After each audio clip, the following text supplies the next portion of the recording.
Okay, today is Wednesday, February 5th, and this is the Riverside School District Committee of the Whole meeting. Kathy, could you call the roll? Okay. Ms. Gunn? Aye. Ms. Kalick? Here. Mr. Marple? Here. That's it.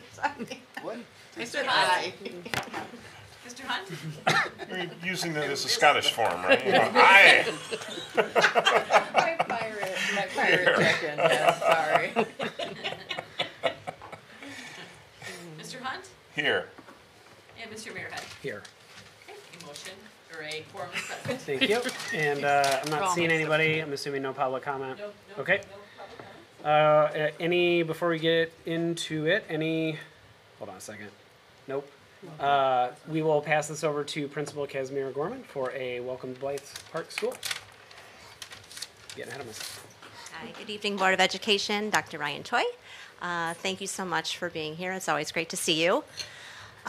Just a couple of updates for Blythe. I always feel like this time of year, even though it's like so cold and gloomy out, it's just a really great time for student learning. I always see our students grow by leaps and bounds. I don't know, maybe the cold weather makes them hunker down and hit the books a little bit harder. But two curricular things that I just want to touch upon that we do here at Blythe, and we've done them for a number of years. The first one is a deep dive into writing. And so we work with our older kids, our 3rd, 4th, and 5th graders. And we write all year, of course, but at this time, we really go through the entire writing process with them. We do it through a prompt, which is supported by multiple texts. And so the students have to compare and contrast across text, and they have to cite evidence, either direct quotes or paraphrasing, and they learn that process. So the teachers take them through the draft process and go through some basic editing and revising. They compare their writing to exemplars, but then after that, the writing gets pushed out to multiple teachers and myself. And so we all get on their documents and we give them feedback and ways to improve their writing and keep driving them back there, because we know that that feedback is so important to student learning and student growing and seeing any type of constructive criticism and making improvements from that. And so I just really love that part. I feel like our kids grow a lot from that process. The second thing is that I'm really excited is that we are about to kick off once again our annual One School, One Book. I'm really proud of this. We were the first school to start One School, One Book, and that was 11 years ago. And so this year we are doing A Boy Called Bat, and this is a book about a little boy and forming a friendship with a pet, but also other friendships that are sometimes a little bit hard for him to form. It's also some perseverance and resilience, and it's just a really sweet story. The whole goal, I know that a lot of schools do One School, One Book now, so the whole goal is having families come together and follow the story along. We also know that life gets busy and kids are in all sorts of activities and sports after school, so all the teachers join and we all record the chapters too. So if kids want to listen to them while they're helping make dinner or right before they go to bed, that's an option as well. On March 13th, we do an all-school celebration, and so we have face painting and activities and crafts all themed around the book, and all the teachers, it's all teacher planned and teacher set up, and we invite all of our families and our students. It's one of our most popular events of the year, and so we're really proud of that and just really excited for this time. So I could go on and on about Blythe. I'm really proud of our school and our students, but I know you have a lot to do. So once again, thank you so much for being here. Thank you. Thank you. Thank you. Thanks. All right. Now get back on track. Any proposed changes to the agenda before we get into it tonight? Nope. All right. If not, this is a committee of the whole meeting, so we don't usually have a board member comment section on here. But I had, working with Dr. Antoy, put one on here just to kind of address some of the recent issues that have been going on and some of the outreach and both in our direction and towards us that we various folks here have engaged with the community on around a lot of the immigration policy and just a lot of the unknown outcomes of the executive orders that have been posted out last week and into this week. So last Friday, Dr. Ryan Toy had sent out a community message regarding our position around just anti-discrimination in general and targeting the issues around or the concerns around the immigration enforcement executive orders that have been out there. And some of the feedback, I'm sure there's people in the community wondering why it took us so long or why we even issued one at all. But we just wanted to reiterate as a board publicly that we were in full support of that message and just the support for our community, our students, our staff, everyone that's out there. And part of the delay, so to speak, if people feel that there was a delay, was just being thoughtful and measured and making sure we were even understanding what was going on with these executive orders before we started putting information out there. So Martha was in consultation with myself and various other people at the table, getting feedback and trying to understand what was out there in the community. And we determined that at this point in time anyway, there is no changes to federal law, there's no changes to state law, there's no changes to any of the policies that we would be required to do. And in fact, Stephanie will touch on this here at the policy section. IASB has actually sent out directive that nothing is changing at this point in time. So we just wanted to iterate that publicly. And then beyond that, the immigration is very front and center right now because people are literally seeing it in neighborhoods and towns around us. There's a lot of concern out there. But the message really is we have a lot of anti-discrimination processes and protocols baked into our policies and just our general behaviors, whether it's federally protected or not. We just have a culture in our mission, vision, and values, along with our strategic plan. We have 7 core values listed out there, 3 of which kind of hit on this particular topic: respect and responsibility, equity and inclusion, empathy and compassion. And everything that we do as a district, everything that we expect out of our staff and our community members, including our students and our parents, is centered around being inclusive and engaging and empathetic and really just including everybody and making sure that everyone feels like they belong in this district. And we even have a non-discrimination commitment listed out on our website that goes into deeper detail around that. So for those that have been waiting for us to speak out, this is that moment in support of what Martha has already started, and hopefully our staff and our students and our families in particular feel that way, feel that they're safe here, they belong here, they can continue to have a safe and inclusive learning environment so that we can hit our core mission of educating our children and helping them grow up to be good and engaged citizens. So. Before I hand it off to anybody else to make any comments, I talked to Dave Barsati this morning, and he wanted me to just reiterate his direct support of the message in general and everything that we do in the district, and his support and admiration of the staff kind of going through a lot of this confusion right now. And Celine had also sent an email with some thoughts that were very similar to that, just kind of stating that she was in direct support of this as well. They just wanted that to be called out since they weren't able to be here tonight. So with that, I'll just kind of open it. If anyone does, I don't know if anybody else wants to make any comments on their own or just second or opposing comments or anything. So I'll pause, and if anybody else wants to take the floor before we move on. I don't have anything to add, but I absolutely second everything that you communicated, and I am very thankful for our district and their support of our kids. Yeah, I'll just add, I want to thank you for, carving out time in the committee of the whole meeting just to vocalize and, reaffirm our dedication as a board to the core principles that are laid out in our strategic plan. So I guess just as a board member, I also want to take a moment to do just that, as an individual, and reiterate my commitment to the values, particularly in light of the current environment that we're in. I am all too aware that there's members of our community right now who are feeling very uncertain, very vulnerable, and quite frankly, living in fear every day. So I think now more than ever, I want to reiterate that I stand behind all of our core values, and just some of the ones you mentioned, Wes, that guide the work that I do here, the power of respect and responsibility, and advocating for an environment where everyone's treated with dignity, and I believe in work that's rooted in equity and inclusion. To me, DEI is not a scary or a bad word. It should be celebrated, and I think it's our collective responsibility to, ensure that all individuals, regardless of their backgrounds or identities, feel safe and valued here, and they can thrive.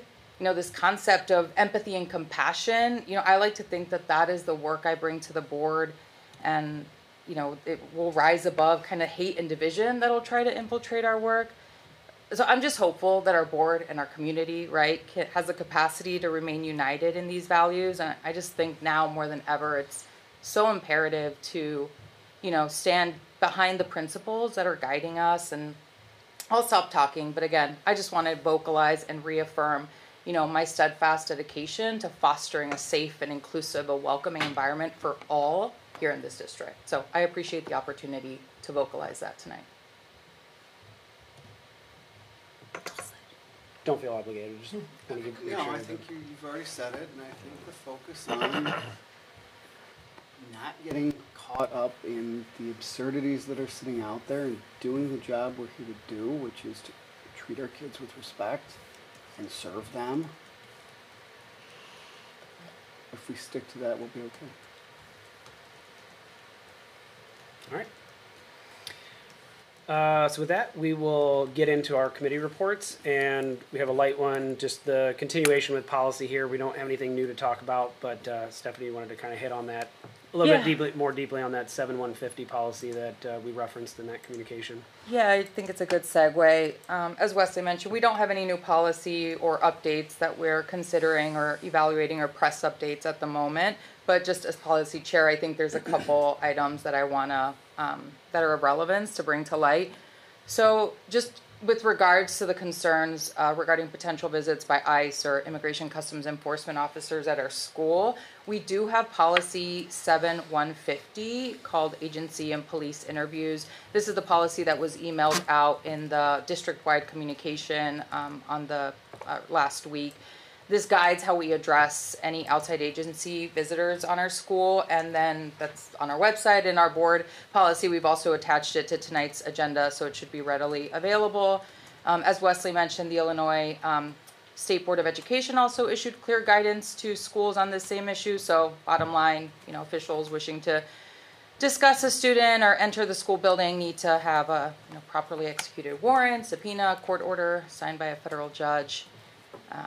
In terms of just other policies, just in light of the slew of executive orders coming out, we have received questions about, how these are going to impact funding or programs or curriculum.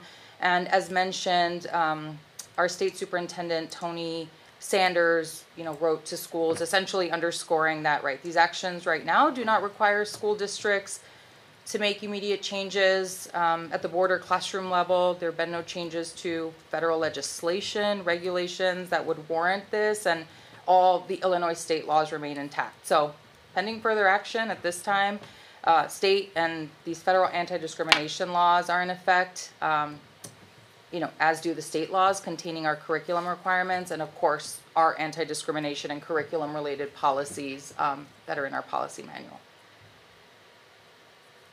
That's really it. Just wanted to, again, publicly be able to provide that information to the board and the public. All right, thank you. With that, I will turn it over to Ms. Kalick for Education Committee. So I met with Martha and Angela and Nora last week. Was that last week already? And so there's a few updates. So Nora's going to do a really great presentation that talks about the difference between IEPs and 504s to start. Yeah.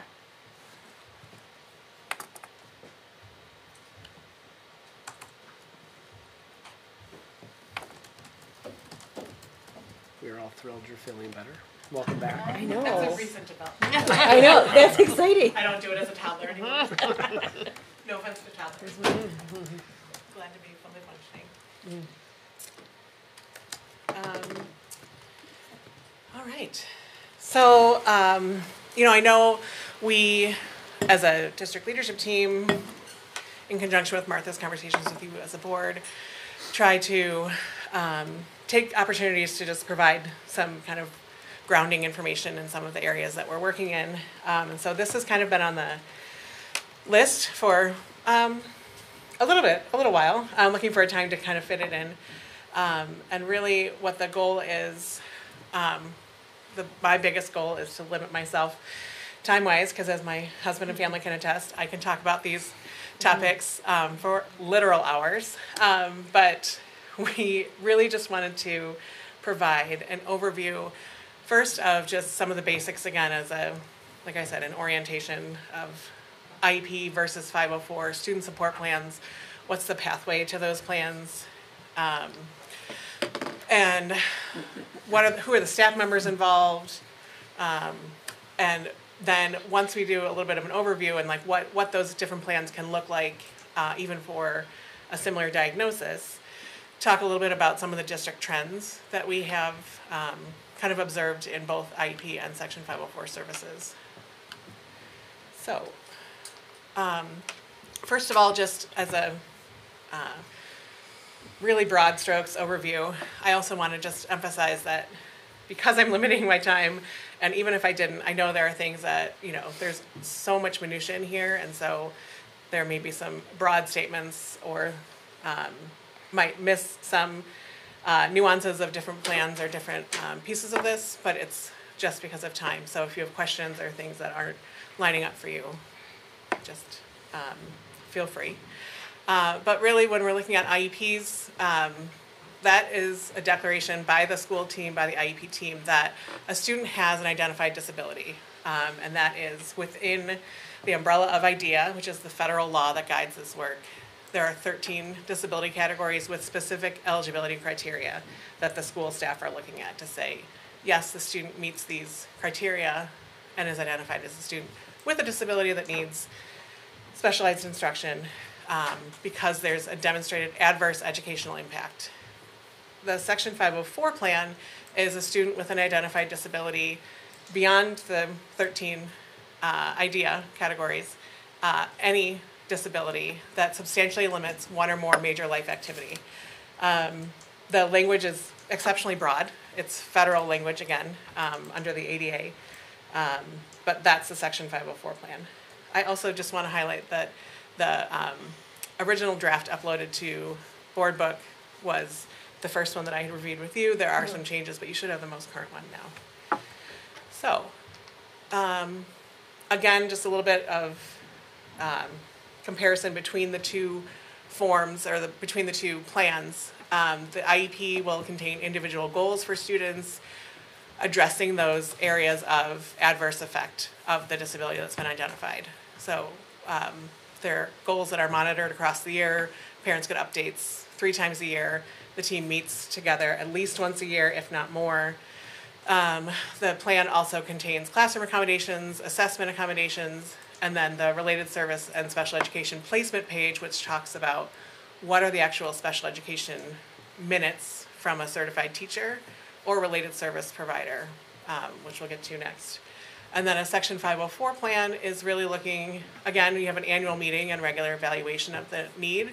It's a description of the disability and how it impacts the major life activity.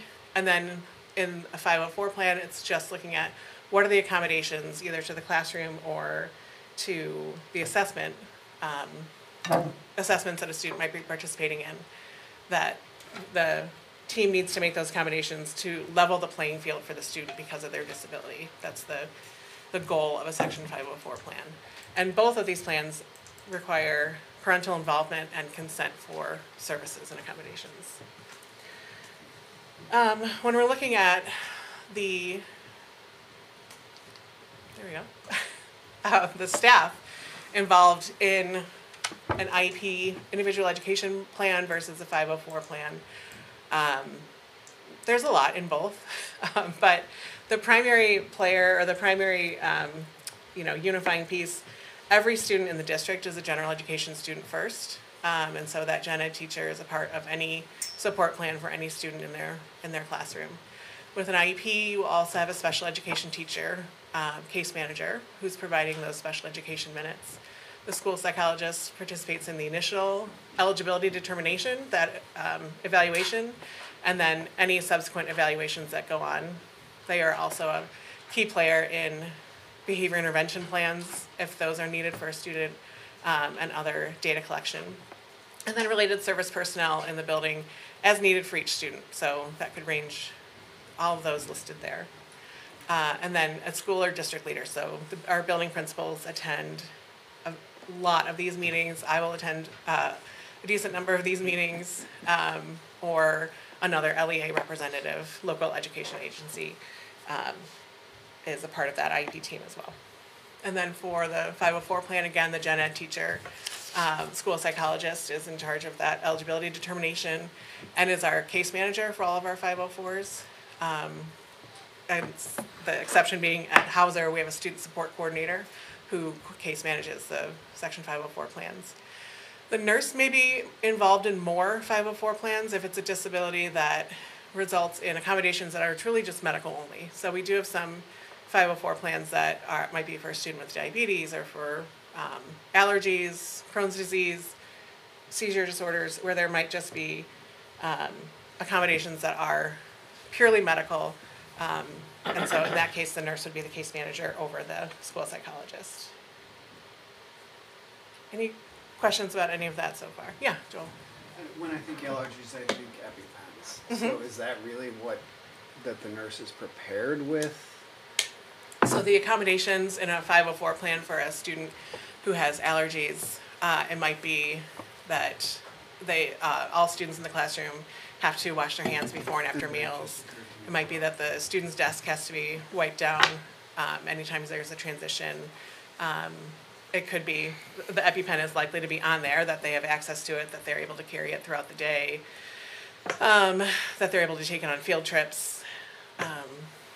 Yeah, so there's things like that that are medical in nature, and so the gen ed teacher is still a part of the plan and still is implementing many of those accommodations, but the nurse is kind of the coordinator of checking in with the parents. Have there been any updates? Have they had any additional testing for additional allergies or anything like that?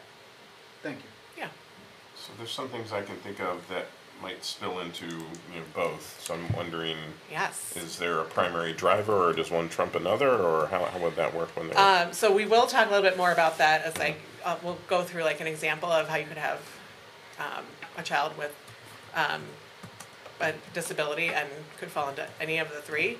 Typically speaking, an IEP, if a child has an existing 504 plan, even if it's a medical 504 plan, and then they become eligible as a student with a disability and receive an IEP, we will roll that 504, the accommodations in that, into the IEP. We don't have to, we can continue to have two separate documents, but the accommodations can be a part of an IEP as well. Does that answer that question? Yeah, it does. Thanks. But then, like I said, in a second, we'll kind of talk through a scenario of how one diagnosis can look different ways and result in different recommendations of support. So when we are thinking about what is the pathway to receiving an IEP or a 504 plan, one of the biggest hallmarks of, and one of the biggest components of IDEA is that idea of child find.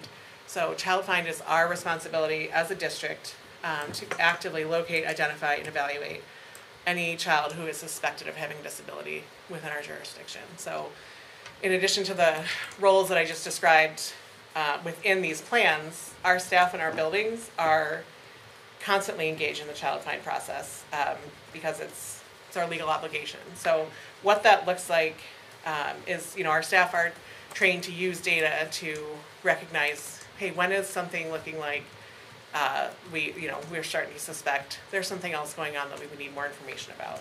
The ways that they're doing that are the MTSS process, our preschool screening process, problem-solving teams and processes in the buildings, our benchmark assessments, classroom assessments and feedback. All of those pieces are continually discussed by our classroom teams and are part of that child find process. The goal of child find is to ensure that we're meeting the obligation that all students are receiving a fair and appropriate public education. So that's that FAPE that you'll hear about or see up there, that we're required to provide FAPE in the least restrictive environment possible to achieve growth on the IEP goals, and also reasonably respect the needs of all students in a class or a school. So those are the two kind of drivers of the FAPE and LRE, making sure that we're providing what they need in the least restrictive environment, and then Child Find to make sure that we're identifying students that are suspected of having a disability. Another piece, as I note on there, of the Child Find process is a parent could submit a private evaluation report or a medical diagnosis or a doctor's note. That's another pathway to kind of entering the consideration of, is there an educational impact that is significant to warrant an eligibility of special education eligibility or 504 accommodations. So those are kind of the main pathways towards identifying who are the students in our district, in our community, who need either IEP or 504 support. May I interject a question? You may. This is when I get this question when I'm out, not at board meetings, and people ask me about this. Like, where is that line? Like where? Because I've read some stuff about the first part that you said, the school's responsibility, but then we also have this part of like private evaluation. How do we navigate the difference, and where's the line, and how do we explain that to parents? And this is where kind of a broad question. I know you can spend hours talking about it. This is where I could go for hours. So it is a question we get a lot. It is a question we're getting more and more frequently of what is the difference between having a disability, having difficulty with something, and needing support in a private with a private therapist outside of school versus needing a plan within school. That there can and do exist many kids who are working on things outside of school and receive private OT or speech therapy or talk therapy, counseling, but it doesn't translate to a need within the school because it's not impacting their functioning to a significant degree. So this is where I'm most not hesitant, but I just know it would be helpful, but would also turn it into a much longer presentation to have the eligibility categories and talk about each category: autism, specific learning disability, other health impairment, has a sheet of the criteria of, do they demonstrate this percentage delay? Has the student had opportunity for intervention? What have the results of that intervention been? Everything that has to be kind of checked to say, yep, if you are able to meet these criteria, or if you're demonstrated to meet these criteria, this is eligibility for special education under an IEP.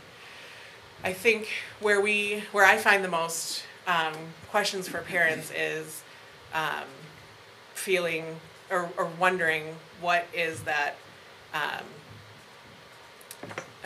kind of essentially what you asked, like what is the thing that tips it over into it's impacting school to the point where we need X, Y, or Z. And that's where that whole school-based evaluation comes in of really systematic data that's collected in terms of classroom observations for time on task. How are they compared to their peers? No child, I hate to break it to everyone, is paying attention 100% of the time. Except, no one. None of us are either. But we're looking at how are they operating in the class. Is there a significant difference in the expected performance versus what they're showing us?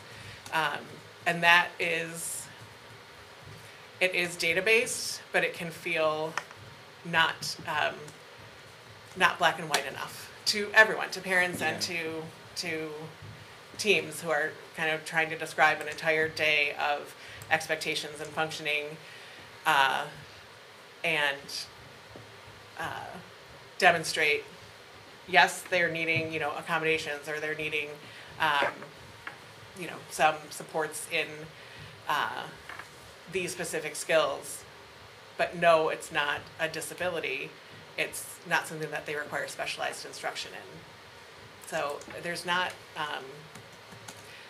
just not a very an easily replicable answer, I guess, because every child is going to look different. The data that we collect on each child is going to look different, and the picture that we understand of what that child needs and is doing in the classroom is different. And so it really is then we have to rely on the trust that the team, the school team is collecting this data with fidelity and is, evaluating every part of the child's day and is able to say this data and the information that we have about the student is reliable and is showing us that this is what they're needing at this point in time.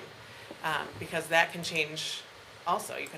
We have students who come into school with an IEP and they move out of it. We have students who come into school with no support and move into needing support and then move back out of it. It really varies, can vary year to year, but it's really a matter of working with the team and the parents to understand that child specifically.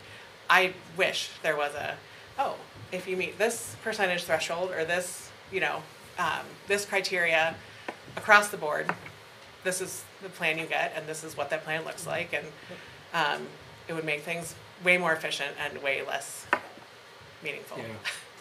I know we've had a few situations where it's like under child find, we identify something that could be, and we maybe approach the parents don't agree, that's kind of the end of it on that side. But if a parent were to come to us and your team would disagree or something, say, well, we don't feel like it's impacting, I think it's that, this is probably a way oversimplification of it, but if I were to go out and get a private evaluation that would say something is there, it still, is it impacting them in the learning environment? Exactly. That's what triggers it, is like, yes, they may have something. Yeah. But if it's not impacting your learning in the classroom, then it doesn't trigger one of these formalized documents. Is that kind of that? Think Yeah, about it? because it's that educational impact. It's the, like I said, a lot of our students, a lot of us are walking around with some sort of diagnosis or disability. But if we don't need a meaningful accommodation, then we don't need a plan. If we're able to access the environment, if we're able to make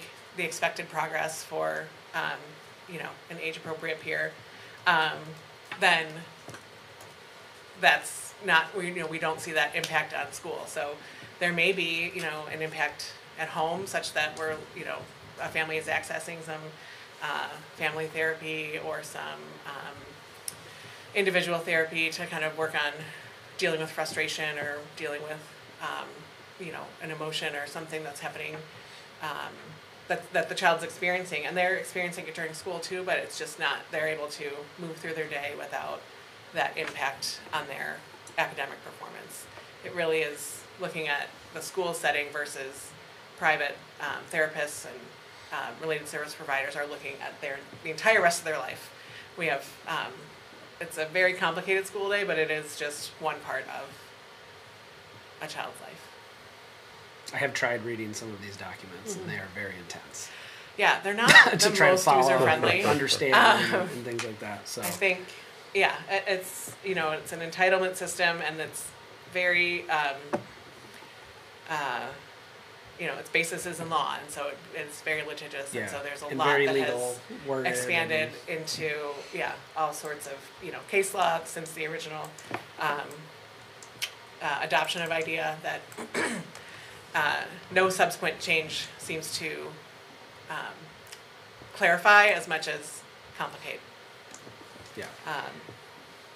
Thank you for that. That's the biggest thing that a number of people have asked me about, is like, how do I navigate this? And I'm just like, you need to reach out to the school, and we will guide you through it. So and 'cause there's a lot of nuance to it. There is a lot of nuance, and it is very relationship. It takes a tremendous amount of trust for any of you to send your kids to school on any given day. It just does. And so when that,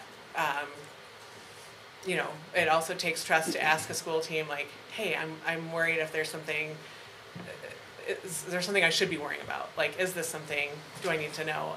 Or should I be doing more? Should we be doing more? And it's also just working to reassure parents too that this is the what these professionals have been doing and have been building their skills and are continually learning about, and we are all there and doing that work because we want students to succeed, and we want to do it in the way that is the most beneficial to them without overly supporting or providing things that aren't necessary. I'll make this last comment and I'll let you move on because I know you're trying to control your time and I'm not I'm allowing you paid. to do that. To your comment there, I think sometimes parents that reinforcement that this is normal behavior has been very helpful for me. Just a couple weeks ago, I was told in a very polite way, "You need to back off.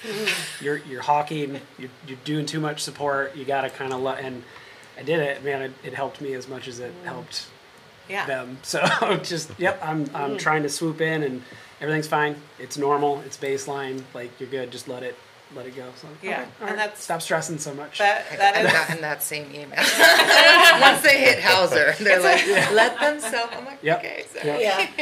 Template, yeah, no, It's yeah. it is, but that's also Nobody told me to back off. Interpretation. it's the parent education piece, which also, you know, if that is happening on a foundation of trust, that's going to land a lot more meaning. But there definitely are times when it's, you know, this is what we'd expect. This is not atypical, and like growth happens through challenge and through discomfort, and it's not easy to watch your child experience discomfort and frustration, and it's a hard line for parents to walk up. When do I swoop in? And Yeah. it is good, especially as you're getting into not high school, junior high. You're gonna hear more like, not time to swoop yet. Yeah. But I think, yeah, I'm all for holding back on the swooping for just another 5 minutes. Like let's just give them the chance to experience what it's like to have challenge and be mad about it or be frustrated about it, and then be like, oh my God, I did it. You know, like I was able to get through that, and then the next time I'm able to get through that one too. So that was broad, not just to you, Leslie, but Yeah. No, I read it that way. okay. So to be honest, so the next part is kind of talking through, you know, at Marlo's suggestion, actually looking at if a student has, you know, let's say, and with all of this, there's no specific student in mind. These are just examples. And so I'm going to talk about a hypothetical student named Marty, because that's my dad's name. Some people might dedicate a book to their dad. Other people might use their name in a school board presentation. But Marty, you know, his parents come to school and say, our pediatrician just has given us a diagnosis of ADHD. What does that mean? What are our next steps? One potential scenario is the school team could say, yeah, you know what, he is, he's on our, definitely on our radar, and he's been receiving intervention in reading or math or both. He's kind of ebbed and flowed. His progress has been unsteady. We're also seeing he's getting into some minor, you know, nothing significant, but some minor misbehavior. It's really hard to keep him engaged in class. We agree, like, let's look more deeply at what are the school supports that we might be missing. And he would go through a school-based evaluation, and potentially the team would see there is an educational impact. There is a need for specialized instruction, maybe in, you know, could be just related to ADHD in terms of organization or emotion management, impulsivity, or it could be that that evaluation also reveals, ooh, there's a disability in math that even with intervention we haven't seen the progress that we would expect, and so he's going to receive minutes there too. At the end of the day, Marty might have an IEP that has all those related service and special education staff on it. Another option another potential scenario could be the parents come and say, we have this diagnosis, and the teacher says, and the team says, yeah, you know, we've talked about Marty a few times. We put some changes into place. You know, we're trying out having him sit and in this part of the room that's, you know, farther away from this bulletin board, and we're have a checklist for him for when he's transitioning to his classes to make sure he's got what he needs. And we're making sure to check in with him at the end of the day to make sure he has what he needs to go home. But, you know, these are kind of above and beyond what we do for other kids, so let's take a look and see, through a 504 evaluation, are there other accommodations, or are these accommodations things that he needs to the environment consistently so that he can be successful? And that might look like, again, some classroom observations, some interviews, some data collection to say what is the true need here? Because Marty, in this scenario, his academic performance is fine. There's no concerns about any kind of skill deficits. It's just needing some additional supports to kind of make it through his days. And then a third scenario might be parents come in and say, we have this diagnosis from the doctor, and the school team says, truly, like, there's no thing, you know, that I can even identify that we do even remotely different from Marty. Like, he's benefiting from the routines of the classroom, from the good instruction that we have in all of our classrooms, from the structures of the day, from checking in, you know, for understanding as needed, but there's nothing that we're concerned about, no impact that we're seeing, and so he could have ADHD and attend with no plan at all. So it really does depend on what is that educational impact, depending on, you know, each individual student. I know that just triggered, I've talked to Martha a lot about the, what is it, universal design learning or whatever. Yeah. And like just as you're saying, like they're doing fine with classroom accommodations, kind of whatever's good for one is good for all. It's not holistically true, but like little modifications end up benefiting a lot of kids. So absolutely, that's an interesting thing too, that some of these things pop up and you could maybe make a modification that all the rest of the students benefit from, and so that kid doesn't feel targeted, talking about belonging and included and stuff. You can just, I know of I've heard of a number of different ways that like little things in the classroom have been done to help students, and not needing formal 504s, IEPs, but a lot of other students end up benefiting from those changes too. Yeah, I think you could walk into probably any classroom in our district, and you would be able to ask the teacher, you know, what's something that you put in place that you maybe started for one student and realized, oh, this is actually fantastic. But there are just so many systems and so many pieces of the teaching puzzle in place and happening in every classroom that, you know, when we do get some, you know, outside reports or outside recommendations, a lot of times they'll come with a section of accommodations that this therapist or somebody recommends, and we can almost tick them off like that's a good classroom. Like that's happening in a classroom. It's not something that goes above and beyond, or that is substantially different from what's available to all learners. So it wouldn't be a 504 accommodation.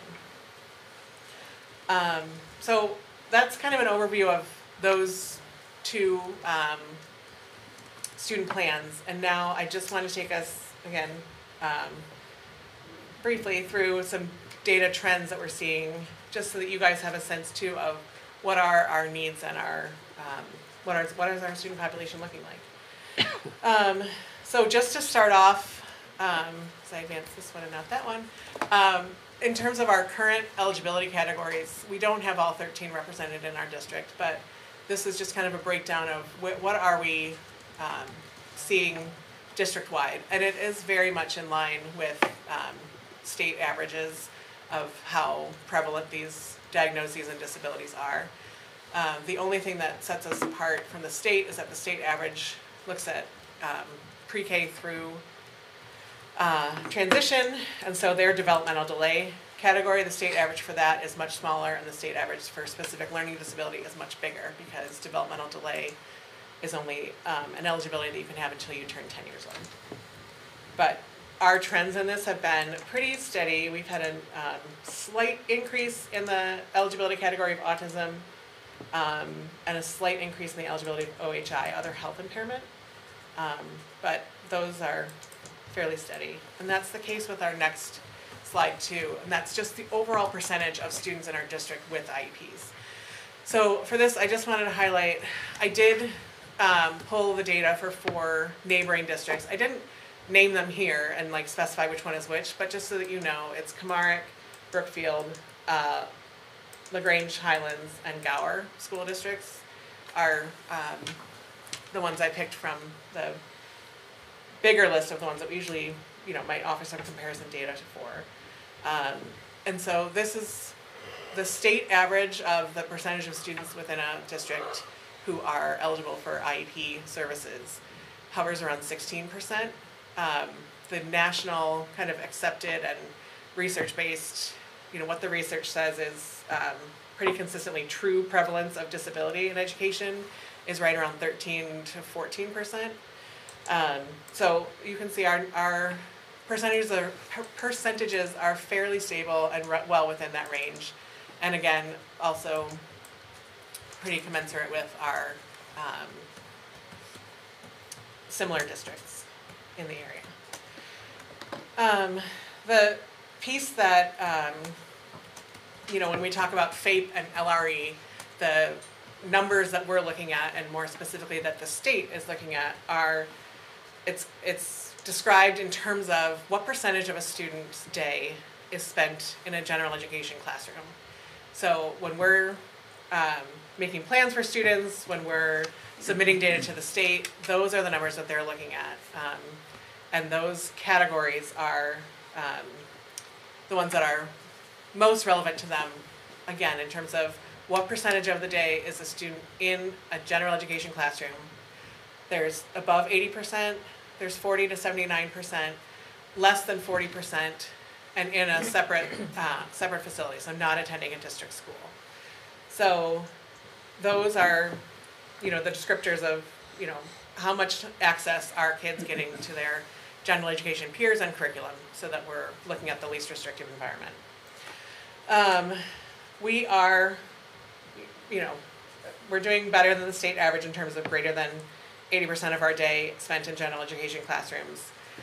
We achieve that with a lot of flexibility with our special ed teachers and case managers in terms of pushing into gen ed classrooms to provide special education services. Not just having the special ed teacher in a room and the kids all come to her all day for services. Our teachers are out and in classrooms in a schedule that I would struggle to follow, but they make it run like clockwork.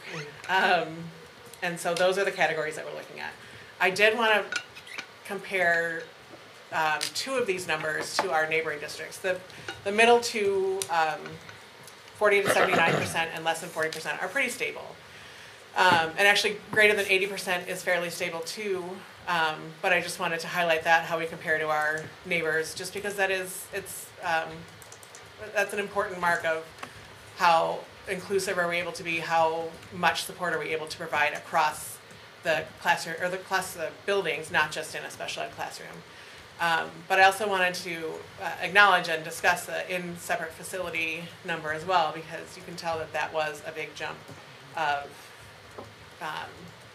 students who are not attending a district school. So this is, again, just a comparison. It switches this time. Sorry to change that on you, but it was a better visual. The districts are now in groups, and the years are the different colors. But these are the percentage of our students who are spending 80% of their day or more in a general education classroom. Again, you can see we're pretty stable and very commensurate with our similarly performing districts. And again, that's achievable because of the staffing and the support that we have in the building. So the next one then, looking at percentage of students with IEPs attending a separate school facility. You can see across our district and all of the districts, there was a almost doubling of every district's initial percentage between 2021 and 2024. Anecdotally, I can tell you even just within LADSI, that has been a phenomenon that other district directors and districts are experiencing, that the complexity of student behaviors and the increasing needs of students have just really had been on an uptick for the last 4 years. There's just a lot more complexity in what students are bringing to school with them, and how that manifests during the school day. So across, that while that is a dramatic increase, it's not a District 96 phenomenon as much as it is kind of more pervasive. The thing I did want to highlight is within our district, we currently have 7 students who are active in the transition of coming back from a separate, more therapeutic or more supportive setting and moving back into general education building. Those transitions are slow and very methodical and very strategic, because we want to make sure that it's a successful experience for the student. We never want to set a student up for failure. But it is work that is happening with our school teams, with the schools that the students are attending, and it is ongoing, and it's always the goal for, we want to have as many of our students in our district schools as we can. We want to make sure they have the support that they need.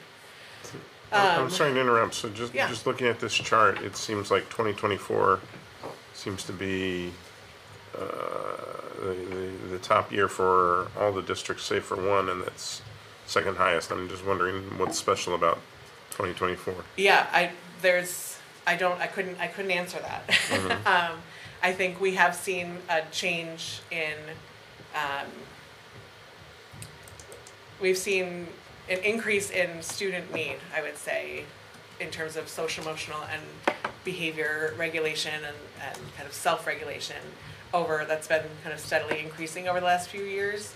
I did want to highlight, District C, that big number, that could be an outlier. That is a really significant jump, but also for Districts B and C, they have, within their districts, they have a self-contained classroom. So a classroom where a student could have 100% of their day or 90% of their day in special education, and maybe doing for, PE or music or read aloud or, have it, but the majority of their day is special education support within that district building.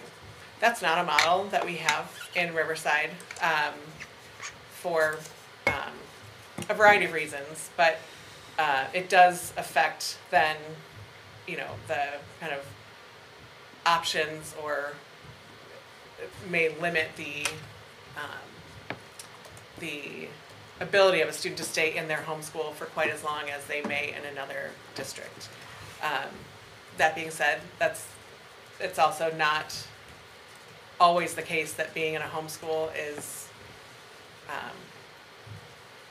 the be-all, end-all. If what a student really needs is an entire environment that can be therapeutic and can have the support available that they need.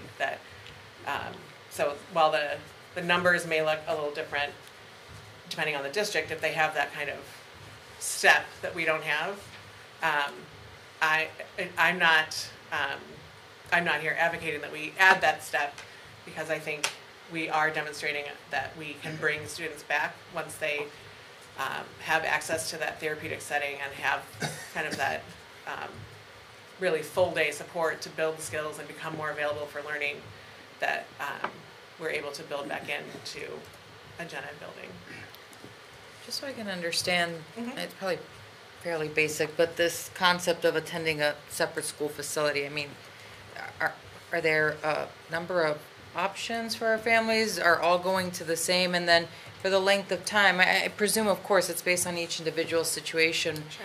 And our goal is to have them return to their home school and in a way that we can integrate them back. But is there like an average length of time? I mean, are some as short as weeks, or is No, it pretty I would more say significant? typically it's, let me answer the first question first about the schools and Yeah, like where the numbers, like what are they? We do have, obviously our partnership with LADSI. They operate a school that is right in LaGrange Park. So we do have some students who are attending that therapeutic school, where there's a social worker full-time in every classroom. There's spaces for kids to take breaks. The whole building is just there's less going on than in our buildings. But there are also I would say not enough, but there are a variety of other schools that serve that similar population. So have that focus on kids who are struggling with internalizing or externalizing behaviors or emotional overwhelm. So, you know, there's one in Lombard, there's not a ton, but there are some that specialize in that population. We also have students who might attend a school that is, you know, that full therapeutic experience because they are significantly impacted by their autism. And so that's another specialized type of environment. So it really depends, like you said, on the student's profile. The average length of time, I would say, typically it's at least like a school year. It's pretty rare because it's a big step for an IEP team, including the parents, to say the need is significant enough that we're not able to. We've layered in every support in our district school. We've really tried to set this student up so that the day does not feel terrible to them all day, every day. And, you know, we are at the limit. It's a big step, and we don't want to take that step of changing the child's school, changing their routines, changing everything, if it's just for 6 or 8 weeks or Yeah. So we can identify that pretty early in our school year, you typically? It depends. We have students who can transition at any point during the school year. Yeah. And then in terms of returning back, that is highly individual. We have some who are ready to start building up, you know, their school day the next year. We have some who are, you know, it's a few years. And we have some who are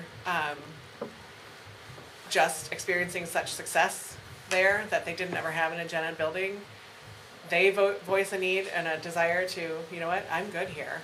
And this feels good to me, this feels doable to me. And if, you know, we're encouraging growth, but not,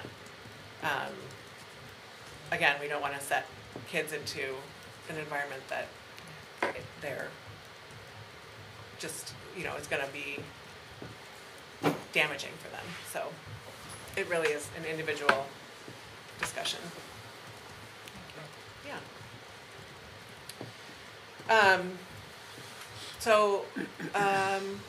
I'm going to pass this slide because we've defined the 504s already, but I did want to talk about just some trends in the 504 plans in our district.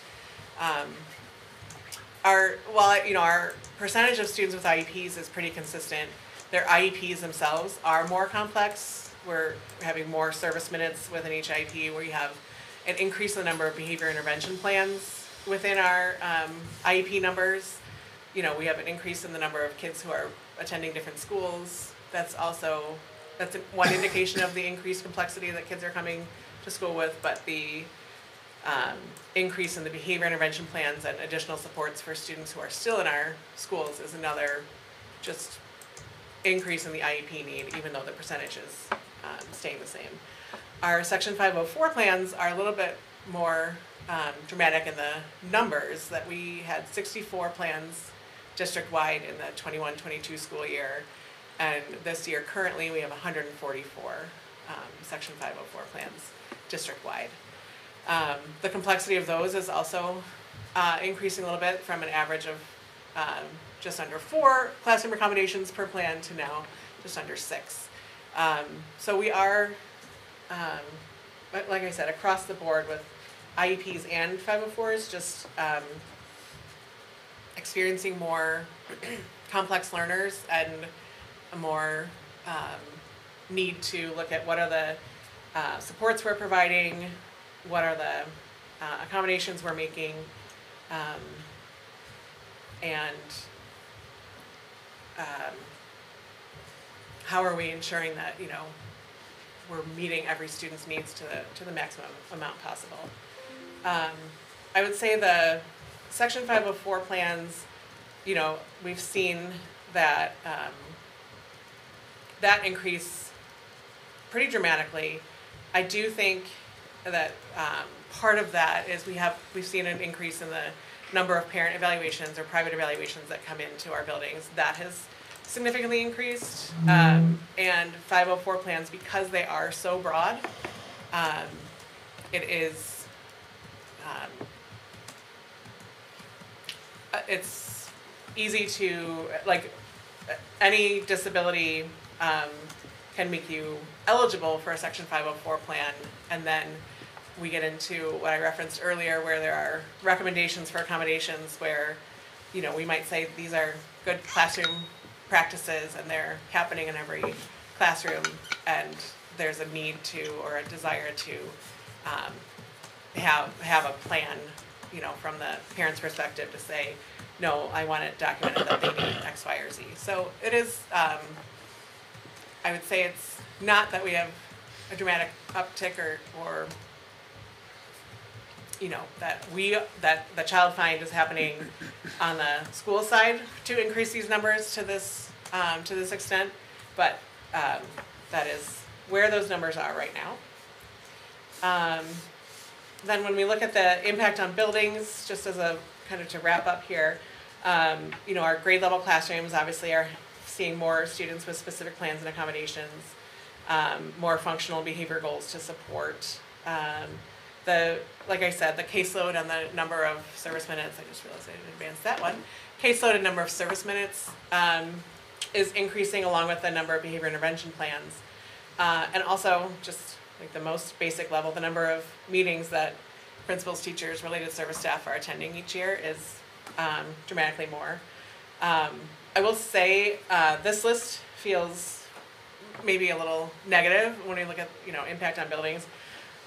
Another impact, and something else I just want to highlight, is that you know, I get to work pretty closely with our SPELT team, special ed leadership team, and I take any opportunity I can to work with our special ed staff and, you know, talk with them, connect with them. There is, in addition to this impact, there is just a lot of pride among our staff too, and pride that we work in a small, strong district that's able to provide really good services to students. All of our staff in our district, but I'm allowed to be partial to our special ed staff. They work really hard. They are constantly problem solving. They are constantly, like I said, navigating schedules that would make your head spin, and thinking about how do I put the pieces in place to make sure that every kid who walks in here in the morning has a good day and walks out happy and supported and making progress. And so I think we have been really lucky to have really good staff retention. I think they do have pride and are really proud of the work that they do. And I think that the building principals and admin team work to provide the supports that they need to stay student-centered and ensure that we're always making decisions in the best interest for students and not adults. So that's an impact that I just needed to share. And then in terms of looking forward, we're going to continue to work to have children in the least restrictive environment, continue to monitor the impact on buildings and FTE, ensure that all of our staff are appropriately allocated. As we respond to some identified trends, for instance, just, I think I've mentioned this before, but our early learners, our graduating early learners this year is a gigantic group. And so we're looking district-wide at what does that mean for staffing at our elementary buildings, where the biggest group is going. Continuing to identify appropriate professional development for staff as we are adapting to some of these changing populations and the trends, you know, the spikes that we're seeing in some more challenging behaviors, and continuing to look for ways to help parents understand what is a very complex and not user-friendly system that we're operating in.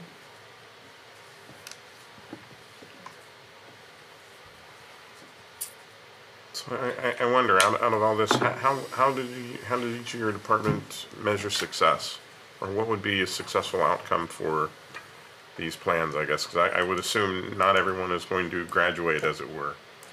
So. Yeah, I mean we all often joke that success is, you know, putting ourselves out of a job, but the real measure of success is, yes, the IEP goals. Our kids, are we writing appropriate plans for students that are challenging them, but not defeating them.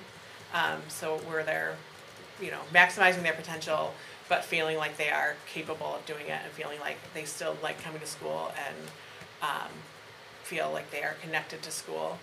I think, as I said for so many times, it's going to just start to feel like a cop-out. I think success looks very different for every student.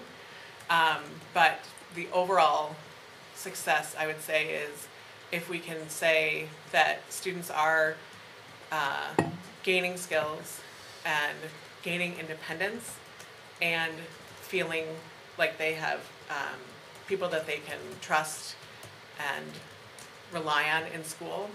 And as they get older and through, upper elementary and junior high, that students also start to have an understanding of what are the pieces of this that I can start to take ownership of? How do I advocate for myself? Some of our students will graduate from IEPs and they get support when they're young, and then they close the gap and they're in gen ed. Some of our students have disabilities or constellations of symptoms or something that are going to be just a part of who they are, and they're going to have it now, and they're going to have it when they're 20 and 30 and 40. And how are we teaching them to say, hey, this sitting for 3 hours is not going to work for me. I'm going to need to find some job where I can be on the move, or I can have a lot of different, my days are different all the time, or the opposite, I need something that's really predictable and routine for me. So it's really for each individual student figuring out what is the long-term goal, and we're not asking for a first grader to think about a long-term goal, but what are the goals of the family? What are the goals of the team? Are we meeting those goals? And is the kid still coming to school and feeling like they're capable of meeting the challenge that we're putting out? Under this least restrictive environment, would you say like most of our IEPs start as 504s, or not necessarily? There are some where right away the 504 isn't sufficient support. Yeah, I would say I'm talking about these together because they are so often associated together, and because there are cases where one may turn into another. But I would say it's not the case that a 504 turns into an IEP, because an IEP is really saying there is a disability, and under IDEA, that educational disability, that I'm just thinking, I don't have that numbers, answers it. I it's perhaps not- misunderstood yeah. sort of the least restrictive, that it was kind of some type of Yeah, layered, least like restrictive. trying out the 504. If that didn't work, No, moving that's into a an fantastic IEP question. Space. And, The least restrictive environment is just for a student with an IEP. That's the language and the charge to us for students who have that identified disability under IDEA. So That's helpful. I just gotta say too, the plan trends by numbers for the 504. I work in the higher ed space, and I don't work directly with supports, student support, but we proctor and help proctor accommodated exams. Yeah. So when I started, they were in the teens, 30. We have over 100 students now that we proctor exams Marlo for. shared this. The same experience. So we're seeing a lot of that as well in the Yeah. higher ed space. Yeah. Thank you, super helpful. I got a couple easy ones for you. I'm sorry. I got a couple easy ones. Just thinking back on like the jump or the trend. Yeah. So we're 5 years out of COVID. Is there any evidence yet that we can point any of this back to kind of the lockdown state of those younger kids, or is it not yet? I know a lot of psychologists have are any. itching to study that. But, What was that? I know a lot of psychologists and things Yeah. are itching to study that, but I think it's more of a long-term thing. And I didn't. Is it? I haven't seen anything yet. Not to say it's not coming. I can just report on the trends. The other trend that I didn't capture in here, but it is still something that we've seen, is an increase in those last, of the children who are maybe getting to first grade now, the number of speech and language minutes, and not as many, yes, for articulation, but also just for language more so too. Like that they're, something shifted. We're hypothesizing. We Yeah. haven't, I have not put a research requirement onto our job descriptions yet. I was just curious if But- there's anything out there like Yeah, more nothing that I've seen. in academia somewhere that is just- starting to look at that. Or, Just the trends that we're seeing, again, not just in District 96, because when you start, if you start to see a trend in just one district, you're like, oh, it's a trend, and really it's like, oh no, we're doing all these plans and we're just doing it more, but when it is broader across our neighboring districts, across, colleagues' districts in different parts of the Chicagoland area, you have to kind of wonder, is there something that's going on? But on the impact of the buildings part, this slide just got me thinking beyond what I already had. Like, do the principals have to be in these meetings? Like, is that a requirement? Because I'm just looking at going from 64 to 144. I know that's not all one principal, but that's it's less of a requirement in a 504 meeting in terms of that LEA requirement that there's someone who's able to represent the district's. It essentially comes down to the district's resources in the IEP meeting, that there has to be someone who's operating as that person, Okay. the LEA representative, to say, yes, the district is going to support this this recommendation of change of services. If we're recommending placement in a separate facility, or if we're recommending an assistive technology device, that's part of the law. That yes, either the principal or myself, someone who's operating as that LEA, has to be in those meetings. 504, it's just the law isn't as strict, that they don't have to be. In general, one thing I appreciate about this district is that our principals are a part of these kids' plans too. I've been in previous districts where it's like, oh, the special ed coordinator does that, and the kids just feel like less of a part of the building, to be honest, because the principal just doesn't have the same familiarity with them. yeah. But it is certainly, even with IEPs, if there are times when it's just they can't be there for the whole time, and it is a big. I'm just it's thinking a the heavy principals lift. have a ton going on, and I'm just thinking, like, and then to tie it in with the teachers, like the teachers now have a tremendous amount of different responsibilities to navigate 22 I think is our average in the classroom, and so this is just like another thing that they've got to try to individualize. And so I just was thinking, I understand there's no ask here, but I'm just wondering, is there a way that, I don't even know if it's legal, to like delegate differently or just recognize the additional like capacity loads that are kind of going into this, and what do we need, and as long as we're feeling like we've got the right support around it to execute properly, it just I think that's feels what like a we're- lot on teachers and principals. We're constantly kind of looking at what are the responsibilities, are the right people doing the right parts of this, the administrative part, the case management part, is there a way to, the behavior management part, are there pieces that would be better served by someone else, or is there an unmet need? That's what we're, kind of constantly evaluating as we look at our existing plans. Our psychologists, they keep me updated about who are the evaluations that are open right now, what are things looking like. So, I would say that's an ongoing conversation. And I think, sorry, I didn't mean to interrupt there. You say right here, monitor the impact on buildings and FTE and ensure that staff are appropriately allocated in response to identified needs. So I think that's a big part of Nora's role, and you do, like, we came mid-year and said we needed to hire an additional special ed teacher. If you recall, we've had trouble getting the right person in that spot. But I think there's a lot to your question, and what I would say is we're carefully monitoring that. Much deeper than what we're gonna get into tonight. Just throwing it out there. Yeah. Like, it's just got me thinking about this is a lot of additional responsibility. Nothing else is going away. No. Okay.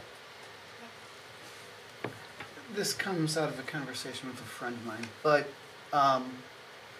you have a pair of parents who come in, they have a child with a need, and they are now faced with you and an OT and a PT and a speech and a principal, and there's a lot of expertise in the room, but as a parent, I don't know much, and there's a lot of jargon or other, just, it could be overwhelming. Yeah, yeah. How do you, or can you, and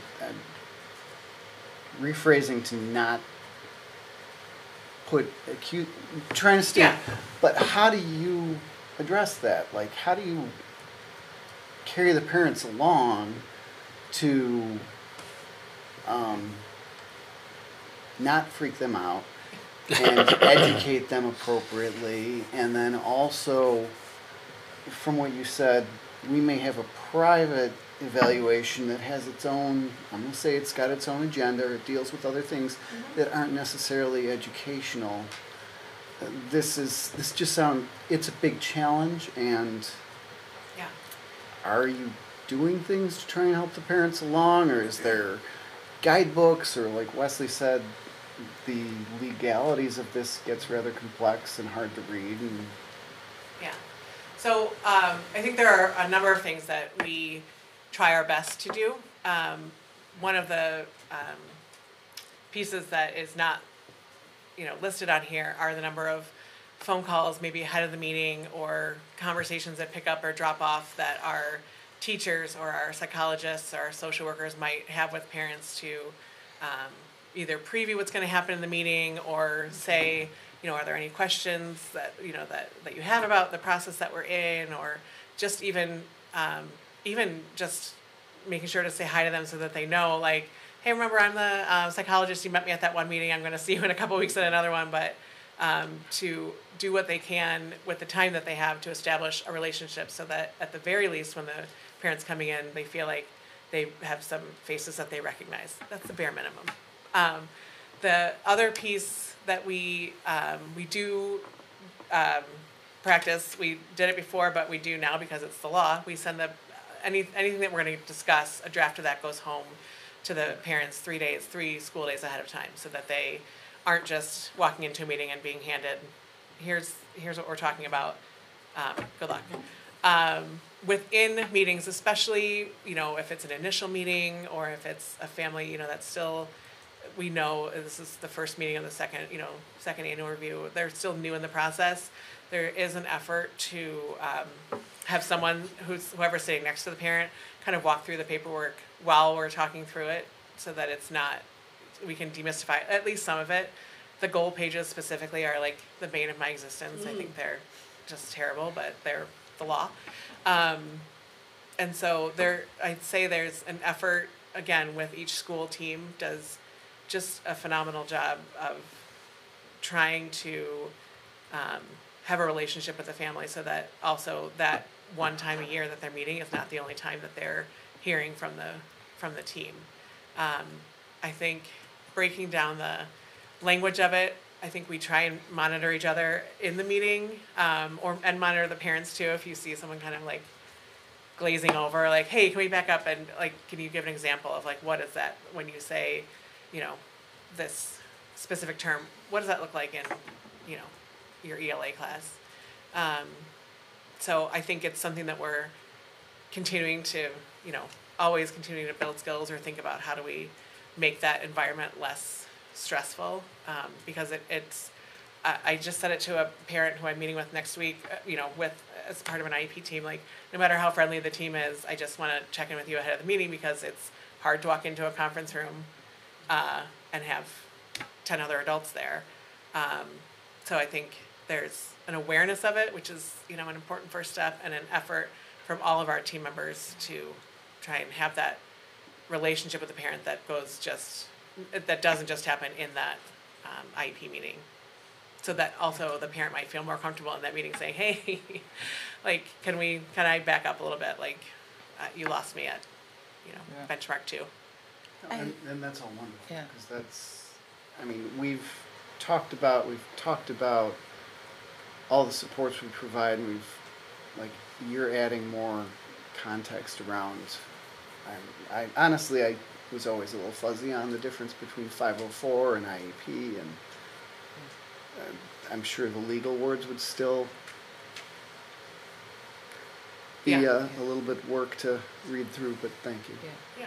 And Joel, just to your point, I don't know if this is common or, perhaps not at the initial meetings, but I know parents and guardians can also bring in like third party. Yeah. There are different like organizations that help families potentially navigate some of this for those for whom, you know, are able to afford, also like attorneys that specialize. Again, hope maybe that's not the initial, perhaps that comes more if they are struggling or feeling like needs aren't being met.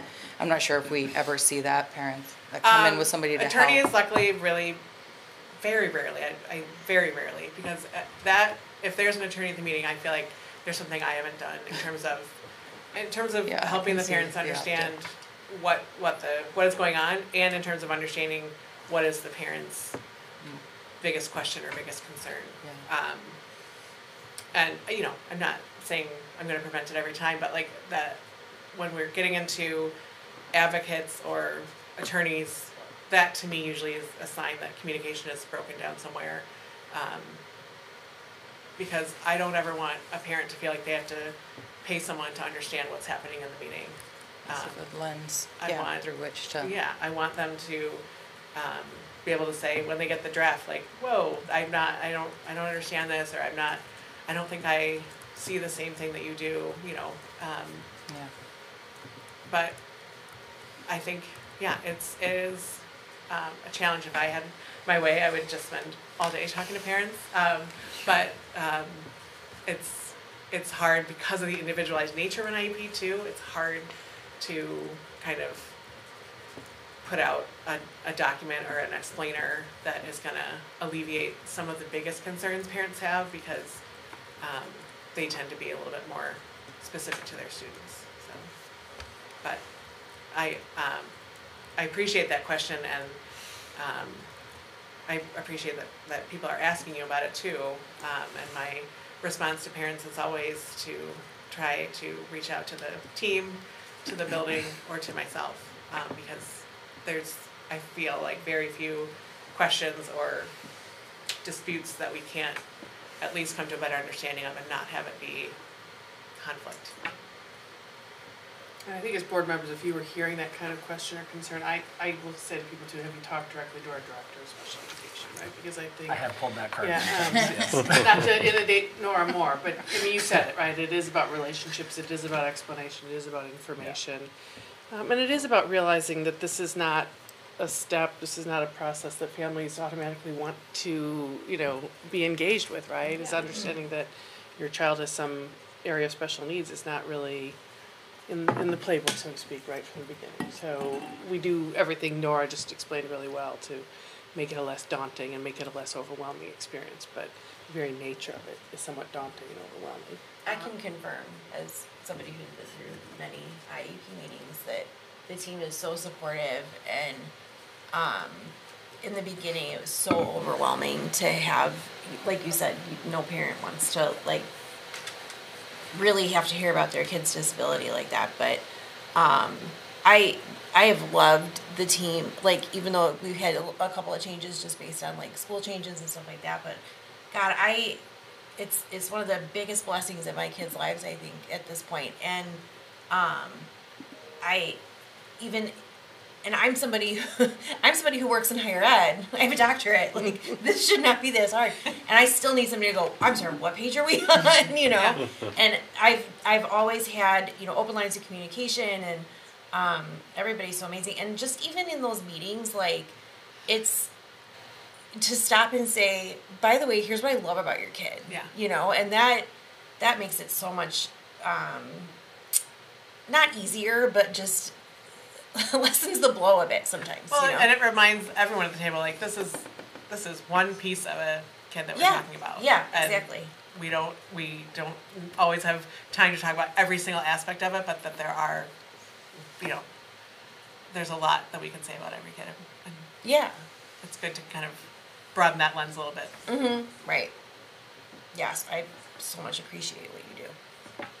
I'm going to channel my dad here, and he's going to be so proud of me when he does this. But I got yelled at many times as a kid when he would just say communicate, and, you know, don't just isolate yourself to sporadic, and you're doing the right things. So, thank you. So thank you. I know you were trying to manage your time. I mean, gave you an hour. listen. So Yeah, thank an hour you. and 10 minutes. I'm we just did. saying, it's my fault for maybe not. Should just No, note this is the no, main item on the Martha, agenda. this No, is no, no, fine. no. did this. Do I not, think this. No, do this not is- go back. I don't think we talk about this enough, quite honestly. And Angela, you got 5 minutes. Yeah. That's what I mean. We should have tried to squeeze that in. No, that's okay. Thank you, Nora, for that. I Thank think, you, Nora. yeah, this is something I think we've been talking about at the board and needing a little bit more insight and understanding. And this is probably the most in depth we've gotten in it. So appreciate the extra time, honestly, here. So I think we all understand the next topic a little bit better. So maybe we won't pepper you with quite as many detailed questions. Oh, we will.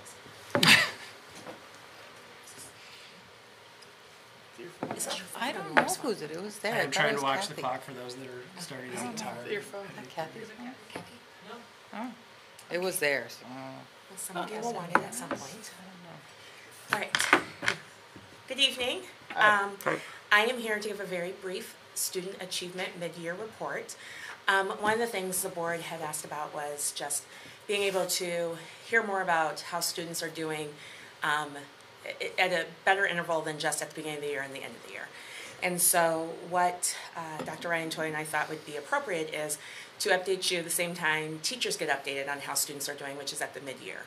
When students return from winter break, they go through our fall benchmarking assessment period, or winter benchmarking assessment period, and it's a time that we look and do a temperature check on how our students are doing.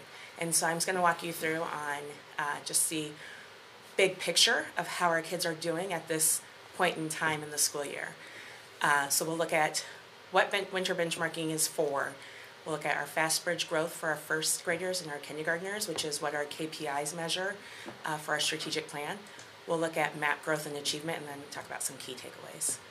So we winter benchmark, as I said, in January when we return from winter break, and it really is just formative assessment. It's about progress monitoring our students and seeing where are our kids at in the middle of the year, what are we doing really well that we want to continue, and where might there be some areas that we want to fill in for students as we work towards the end of the year. So it's a temperature check to inform instruction. It's not something that we hang our hat on. It's not something that is determining what May data will look like. It's just giving us an idea of where we're at and what do we want to do now to continue forward. Our winter benchmarking assessments include Fast Bridge at kindergarten through 5th grade for both reading and math, MAP assessment 2nd through 8th grade for both reading and math, and then we also use the iReady math diagnostic for kindergarten through 5th grade.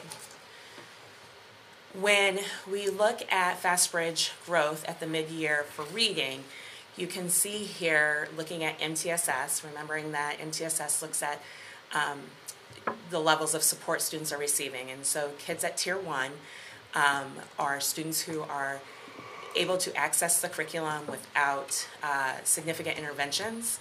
And kids at Tier 2 are students who might need some small group, around 4 to 6 students, 4 to 7 students in a group, and it might be 2 to 3 times where they're meeting with an interventionist, whether it's reading or math. And then Tier 3 students need more intensive support, and those are going to be maybe 1-on-2 or 1 to 3 students in a group, and they're probably meeting 4 to 5 times a week. And so when looking at our data for FastBridge, what we've noticed at this midpoint in the year is that 88% of our students in kindergarten stayed at the same level of support. So that means they either were Tier 1 in the fall and continue to be Tier 1, or Tier 2 continue to be Tier 2, or Tier 3 continue to be Tier 3. We did see a 6% decreased level of support, meaning they went from a higher tier to a lower tier. That could be Tier 3 to Tier 2 or Tier 1, and Tier 2 to Tier 1. And then we did see 6% of our students increase their level of support, moving from a lower tier to a higher tier, so needing an increase of support in kindergarten. That decrease of support was 5% at first grade and 7% at 7% needing an increase in first grade. I am excited to report that at this midpoint, 7 kindergarten students went from a Tier 3 or Tier 2 to Tier 1, so they no longer need supports. The work that they had worked with the interventionists, the reading specialists, between fall and winter benchmarking was what they needed to get them to be able to access curriculum in the classroom, the core curriculum. And then at first grade, 5 students no longer receive support, tiered supports in reading. When looking at our MAP reading growth and achievement, you're probably familiar with the diamond chart. The diamond is the projected growth, what MAP projects should be the growth for the grade level, and the bar graph shows what the observed growth was. And you can see by the chart that in reading, we had all grade levels, we had second, third, and fourth meet their, meet or exceed their projected growth.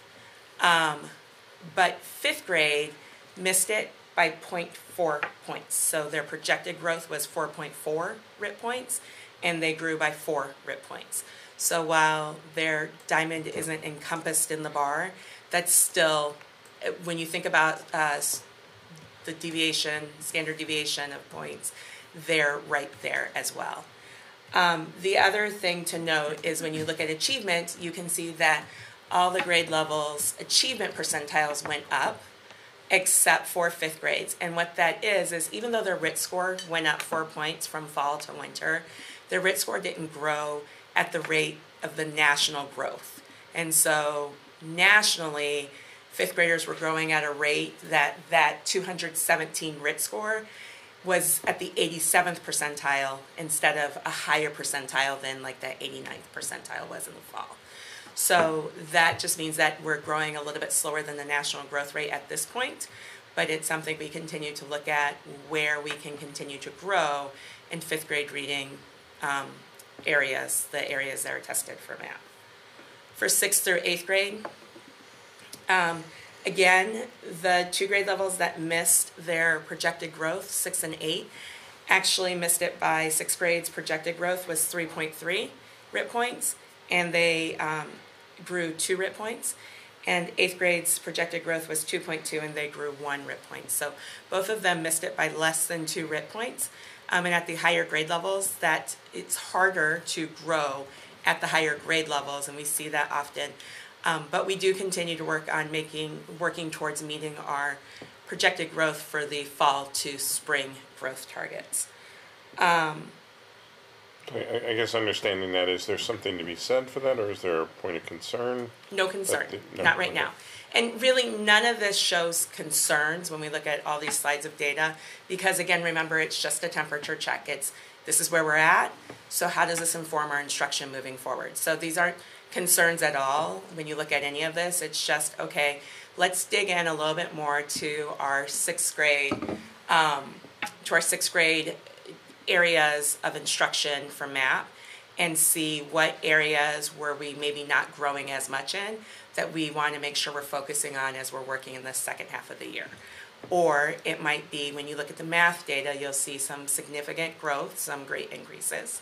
And so we want to look at what are we doing that's producing this at one grade level that we can mirror at another grade level to see that same growth. So it's not about concerns at this point. It really is about looking at how we inform our instruction.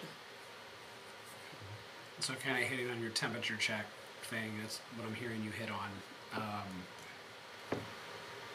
6th graders will become 7th graders. And so it really is, these are, along with other things, the MAP is 3 times a year. And so you're really measuring that 6th grade, because that might be different when the 5th graders become 6th graders, 6th grade. So it's always, And that's how why did this trimester go? And exactly. what do we need to tweak? Yeah. Okay. Yeah.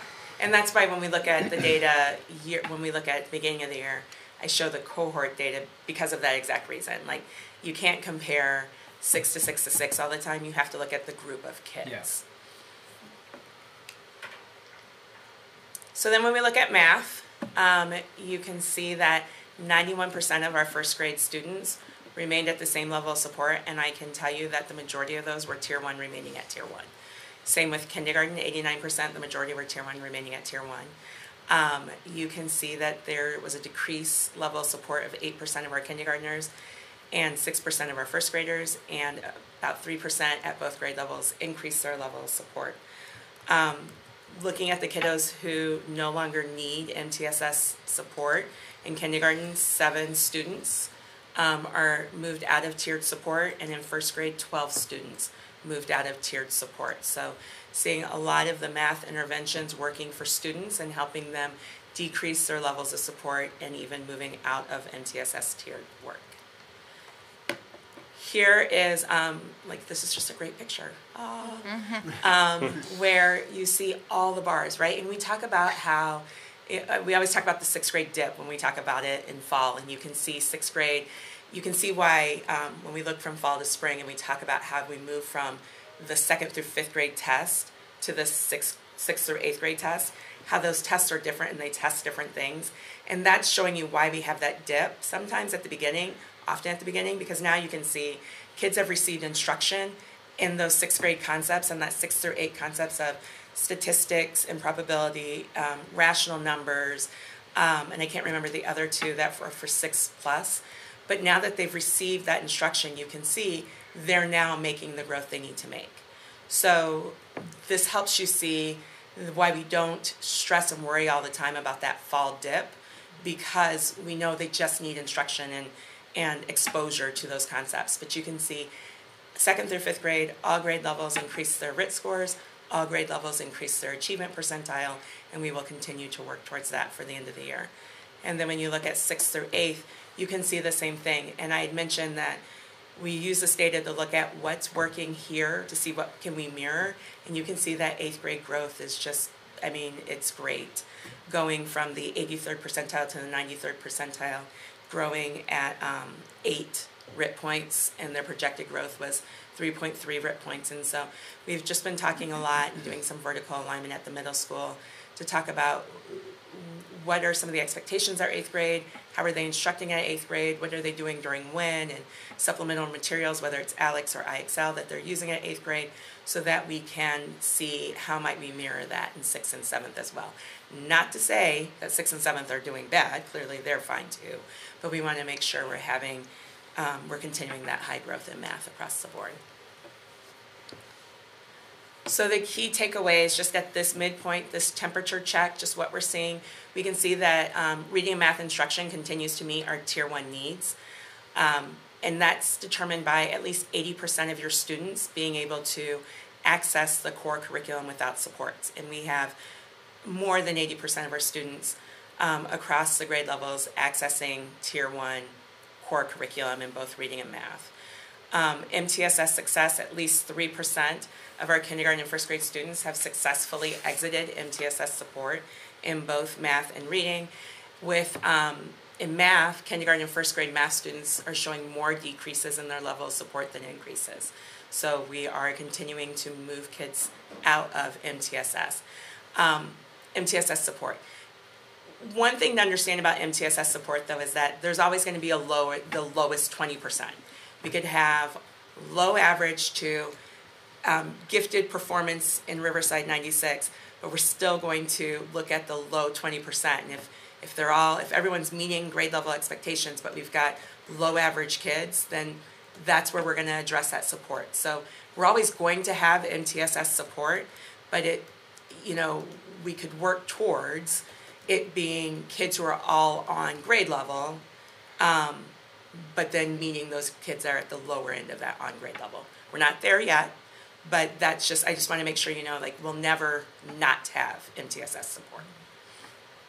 And then growth exceeding projections. There it says all grade levels are exceeding projected growth in reading and math at the mid-year check-in.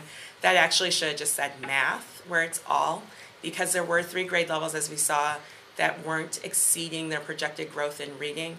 But remember that those 3 grade levels were right about there when you think about the standard deviation. And then reading improvement, our RIT scores in reading increased across all grade levels. And then we're just going to continue what we're doing, right? Our targeted support will continue. We continue to have what I need time or win time at the junior high in ELA and in math.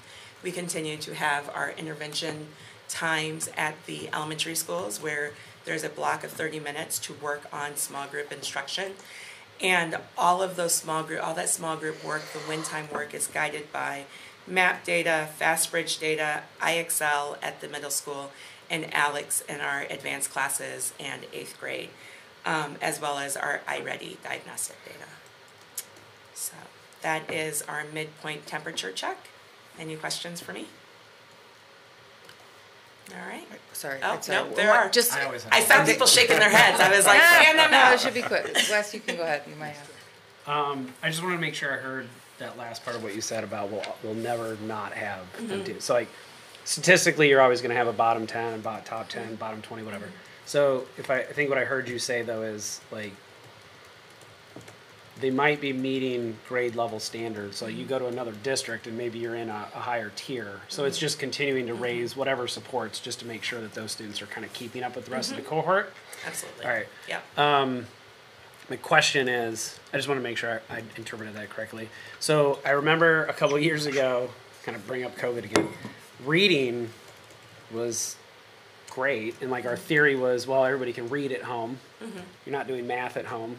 And now it seems as though we flipped that on its head a couple of years ago and we're like, I don't know, maybe blowing it out of the water might not be the right way to look at it. But I guess when we compare to the concern we had around math, and then we've adopted a new math curriculum and all of that. And I know we just adopted a new ELA program that we're trying to get through this year. But are those subjects on-leveled? And like math has just sort of caught up, and so that's why reading's not growing as much? Or how should I think about what appears to be significant growth in math compared to not quite as significant growth in reading? Does that mean anything? Or am I reading too much into this? I don't think you're reading too much into it. It is something that we talk about as administrators also, like why is one maybe growing faster than another? Achievement-wise, and the print on my paper is really small and I didn't bring my glasses, so I'm like, what is that? Achievement-wise, it looks like they're running about equal. I'm just going to go back to the slides because I should wear glasses when I come down here. Achievement-wise, like when I look at this level, we've got, 86th, 87th, 92nd, and 93rd for math.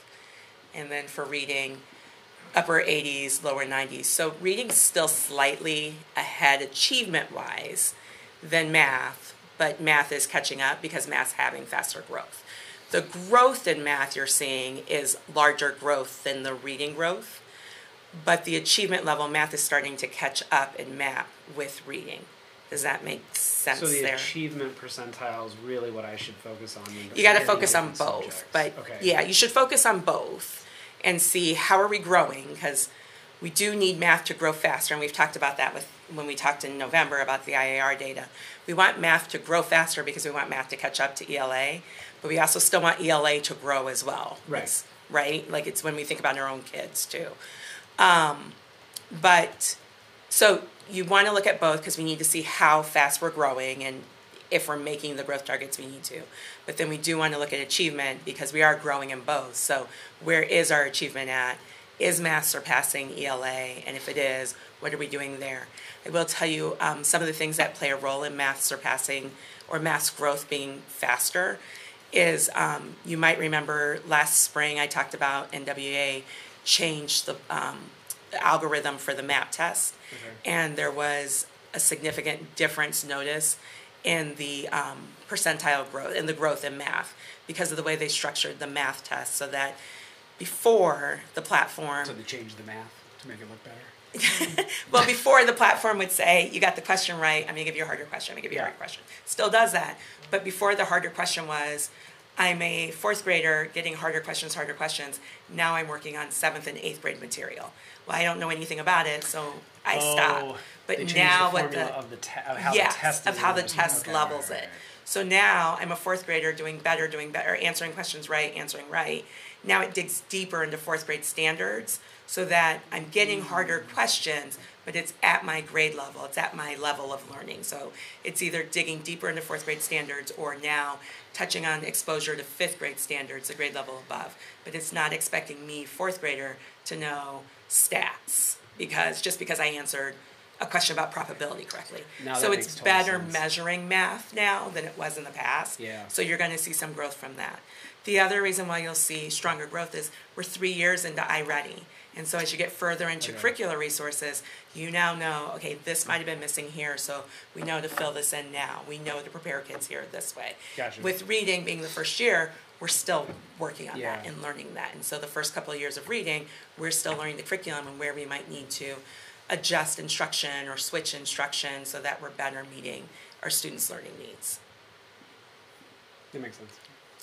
That was basically my question. Just I Great. wanted to, acknowledge the new curriculum, and probably too soon to draw any conclusions at this midpoint check-in, but wondering if, perhaps, or even anecdotally, if teachers feel like it's not quite doing us a service yet with this testing, or I see think here it's we're like all generally still- meeting yeah. our needs, but I We're all just wonder still if it waiting has to a see. role. It is too early to tell if it's missing pieces for assessments, whether it's MAP or IAR, or if we're fully there. And I don't know that we'll see it right at the end of this year either. I think it takes a couple of years to look at the vertical alignment and to see how we do over time on testing before we can say, yes, this piece was definitely missing, not, I didn't know I was supposed to teach this part this way, and had I done it this way, then kids might have understood it better. So we need a couple of years in the curriculum to be comfortable with it, which is why you see faster growth in math, because we're 3 years in iReady, so teachers are more comfortable with it. Just as you were kind of giving the explanation of changing the tests into things that kids don't even know, like I had a couple flashbacks of my kids a couple of years ago where they made that comment. They're like, some of the stuff I had no idea what they were even talking about. I'm like, why would you ask questions you haven't even learned yet? So Right. okay, that connecting some dots for me there. So Perfect. Any other questions? All Thank you. right, thank you. appreciate it. Thanks. Thank you. I feel bad that someone's phone is I don't know. I was here when I arrived. I thought it was Kathy's. Casimira's? I don't know. Is there a reporter here tonight? Is it No. Yeah, right, put the phones right, on yeah. and I guess record that's it. true. Yeah. It's not recording, but no, we Yeah, I did mean, hear we a have- reporter's gonna tune in on YouTube, but yeah. Okay. I was say we have official Honestly, recorders over there, YouTube but would be easier. yeah. Yeah. Yeah. Back and forth Yeah. is I think our next two items, I will just sort of take really three items, take kind of quickly. The chronic absenteeism update is really just additional data for all of you. So we had our trimester one data. What we didn't have is all the comparative data. So Don and his team have put that together with just a little more fleshed out comparative data for all of you. What you can see is we're trending in the right direction. We still have, more chronic absenteeism than we would like to have, and I'd like to believe that our different intervention supports and outreach efforts are working, and we will continue to monitor this. We'll continue to bring it to all of you trimester by trimester with this format. So, I know you made us aware of like a recent spike after winter break. I think we just sort of chalked that up to some. Yeah, and it's Bugs still or an interesting something. question if that becomes chronic absenteeism or we just had some bad attendance Yeah. days. I mean, the cold weather, probably brought out higher a day of poor attendance than is typical. We know there's been a lot of flu and respiratory stuff Yes. going around right now also. So, but those don't get into those accumulated absences Yeah. for individual children, hopefully. So, yeah. But Martha, if you Yeah. look at like chronic absentee percentage, your first table, 23 to 24 was 11.71. Then we go 24 to 25, and it's currently at 10.59. That's a 1.1% difference, improvement. And then you look down at the bottom where 2019 was 9%. So if we had the same improvement next year, we would be at 9.4. So Pre-pandemic level. this is all good. Yeah. I mean, you said it, but it's like we're getting to some. As long as we continue to trend this direction, we're getting to what was normal. Yeah, it looks positive, definitely. And I really appreciate our principals are doing just a lot of, you probably see like kind of some standard, the importance of being in school messages that are coming out in the principal newsletters, when individual situations present themselves.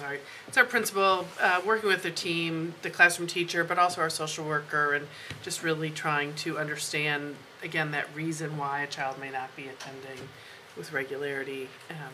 So anyway, we will continue to bring that to you. And then I just, again, have a quick update around Goal 4, which is our family engagement strategic plan goal. And that is that we did sort of take an initial look at alternative to the 5 Essentials survey. The 5 Essentials survey is going to be coming out to all families as well as our staff and students here at the end of February. I know it's a survey that I don't know that families love it. Real honestly, I don't know that our staff loves it. I don't know that we always make the best meaning out of the results and findings. There are some new alternatives out there that the State Board of Ed has proposed as options. And one of them is the Panorama Survey, which is a survey that we used actually during COVID because they had put out a survey about school reopening that we found really helpful. And then we also we used a lot of the basis of their questions for our family engagement survey 2 years ago. It just was, the State Board of Ed gave us about a 3-week timeline to make the change. There's costs involved, et cetera, et cetera. Just really didn't have time to vet it with a group. So we're going to vet it with the goal for Family Community Partnerships Action Team. They're going to look at 5 essential surveys side by side with, in particular, this Panorama survey. We'll find other opportunities to bring it to the forefront for people to take a look at it and then consider a change possibly for next year. But the 5 essentials, my long-winded way of saying the 5 essentials survey is coming out soon. We are sticking with the 5 essentials for now. And when we have the time to just give it a bit more thorough analysis, investigation, and gather more feedback from our stakeholders, from families, staff, maybe from students if we can find an effective way to do that.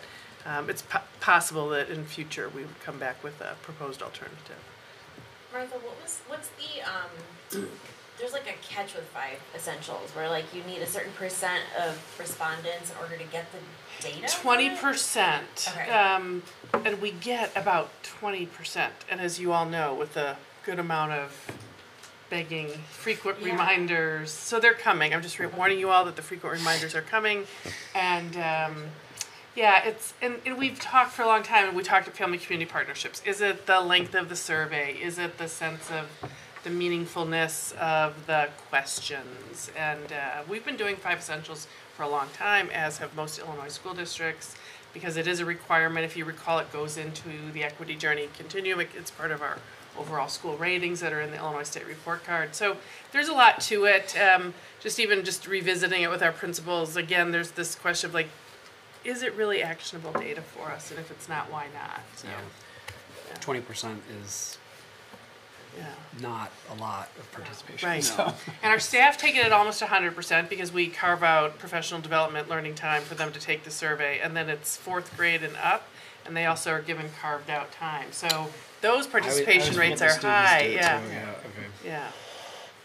So. Go figure, when you sit people down and tell them to do something. Tell them they must, I do that at work too. Right. I'm giving you 5 minutes right now. Right. Complete the dang survey because I need your feedback. Yeah. QR code. No excuses. Yeah. We are, this is actually, I'm getting ahead of myself. There is going to be a launch of the new District 96 app, and I believe we're looking at ways to make sure 5 essentials could be taken quickly, easily on your phone. We're thinking that could also There's maybe nothing quick increase. about it, but if we can make it easy. more easily. So, coming soon on that one. And then Marlo helped us when we were sort of meeting about planning for the Education Committee tonight. As you all know, there's an advanced learning review happening. There's been focus groups and surveys, so I think the community is knowledgeable about that. But I think there was some fear that people thought the advanced learning program might be going away. And we are going to be ready. Angela will be ready to do a more in-depth presentation for all of you at the March COW meeting. But the advanced learning program is not going away. It's under careful review. There could be changes, but really nothing that we would even guess at right now. We're really very much in sort of the research analysis phase and working with Northwestern Center for Talent Development, and looking forward to learning with them about recommendations and ideas they may have to just enhance and improve the programming. So that is Education Committee. Thank you. That was a lot. Yeah. No, it's good stuff though, and we did ask a lot of questions on the special education stuff. So as we get more familiar with that, I'm sure that'll get easier as well. So facilities, finance, you guys got like 20 minutes. I'm gonna try to put a 20-minute cap on that. It doesn't look like you have much for us other than here's a timeline, but maybe there was more to it than that. It's just a review of how we step through the budgeting process. We've always had a calendar, but we have a policy that says we'll review it and adopt the budget calendar now. So,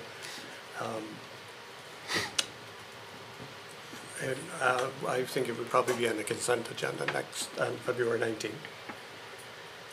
If we need to amend the budget, which we have done the last few years due to grant money coming in different than we budgeted and capital spending that varies from budget. So if you're off by a certain numbers, you need to amend the budget. So we've done that. If we need to, and we probably will, we'll take care of that. You have to go through the same steps you do for the budget. So we would present a tentative budget, publish a notice in the paper, and have a hearing and approval. So probably May and June we would do that. And then back to the new budget, we would do that in July and August. And then in September I'll file everything on time. And so going back to November, I think it was, when we were talking about putting more, just like preloading some of these known expenses when we were talking about a lot of the stuff coming up. That'll already be in there. So the amendment's just if we adjust something from the first time to before we actually, yeah. So it would be for the future one, Yeah. projecting. All right. Do we know anything about the levy that we put in? When do we hear back on the finalization? I've gotten notice they have all of it, Yeah. so I think we won't hear what the extension is till maybe May. May? Oh, okay, all right. That's why your first bills are estimates. Yeah, okay. Oh, okay, okay. And mine. Just stick around for facilities. Okay. We had our last facilities advisory about 2 days before the last board meeting, so this isn't, I think we mentioned a few of these items then. We did receive the bid. Jim, you're gonna have to help me out because I don't remember. We did receive the bids for the Hauser masonry and the roofs, and those are under evaluation by Ramesh. Right, we should know by the next meeting what the recommendation is. So we will know that next time. We did, again, we talked about some of this last time. The playground equipment, are they? where are they Installed at? this week. It's- Installed this really? week, yes. Yeah, oh, Yeah, yeah. done. Yeah. That was weather dependent, so the Yeah. freeze didn't help us, but we got to warm up. Other items, the village was going to independently look at the property ownership, so I don't think we've heard anything there. Nothing new from the village there. That I want to caution the board here is right-of-way or property ownership can take a long time to figure out. This isn't, it's not a known. I just came off a work meeting that talked about the very same thing. It gets very nuanced. That's really all. We had our security overview last time, and the Hauser PE facilities, we've heard some requests from parents to look at those, but that's a long-term item, and that'll probably be a strategic plan item, see what people's priorities are. And that's really, last thing, apologize. Jim added a chart to the agenda. He also printed out a convenient copy for us if you want to see it. If not, this is exactly what was printed. What it shows is the capital expenses we've had from 2020 through 24, the bid numbers for 2025, and then projections out in future years. And Wesley and I and Martha and Jim had some very brief email conversations, and so this, I believe, Yeah, I'm sorry for that last minute. achieves what, thing no, today. this achieves what Wesley was asking for, which is early notice, awareness of capital improvement and maintenance items, and sometimes they're really expensive, and sometimes they're much more reasonable, but you can see projecting out that we look at anywhere from 3 million to $1 million every year in some kind of capital expense, and right now the next few years are looking at more in the area of 3 million. Now some of those items may move around in time, or prices may change. There's a lot going on nationally that could change things. So I've tried to emphasize to Jim that this isn't a promise to do anything. This is just, you project out. That's Plan what to good. potentially do something. Yeah, Yeah. it's just good planning. And I think we've thrown this, I know we've seen this document before. You have. And really where I was going with it, Joel, this is even more than what I was thinking. It just sort of popped into my head earlier today. We had received an email from a parent, Hauser parent, about, hey, have we considered renovating the gym and stuff like that? And I know I'd thrown that at you, Joel, if that had even been a topic of conversation a couple of meetings ago, after one of our meetings. And so it's kind of at the bottom of like the retrofit lighting question mark, improve PE space. So just as like we We're sort of talking generally about throw it. stuff out, just put it on a piece of paper so we know, it's on the list. It's just, is it a priority and Correct. stuff. So, And in addition to all the other general maintenance. So. I honestly, with the money items, like, maintenance is essential. Yeah. We have to maintain state of good repair. This isn't much different than your house, much bigger scale. And capital improvements. Much older buildings. Say Well, that. in some cases, much older buildings. In But I think Riverside, about that, some of the houses around here are pretty it's old. pretty variable. And Yeah. honestly, I'm gonna differ with you slightly. The original age of the building, in the case of ours, probably is not as relevant as people want it to be. Okay. As long as we're maintaining it and we're making improvements as we go, it's generally pretty good. Yes, there are surprises. You can have surprises in a new facility as well. And I'm going to pick on RB here, but they've had horrible problems with their natatorium, the swimming pool. And that was newly constructed. So age is one factor, but there's many other factors that That's go fair. into Yeah. this stuff. New stuff breaks just as much as old stuff. And there's a lot of arguments about new stuff sometimes has planned obsolescence in it. So Yep. Lower quality, et cetera, et cetera. lower quality. A big issue is things are designed much tighter to much tighter tolerances, which means when they go out of tolerance, bad things happen. Oh, yeah, okay. And that's both good and bad. Maybe it makes it more efficient, but when Worse to fix or repair. worse to fix and repair, and often it means you have to replace whole components rather than being able just to swap out a small part. So I kind of jumped on a soapbox there, but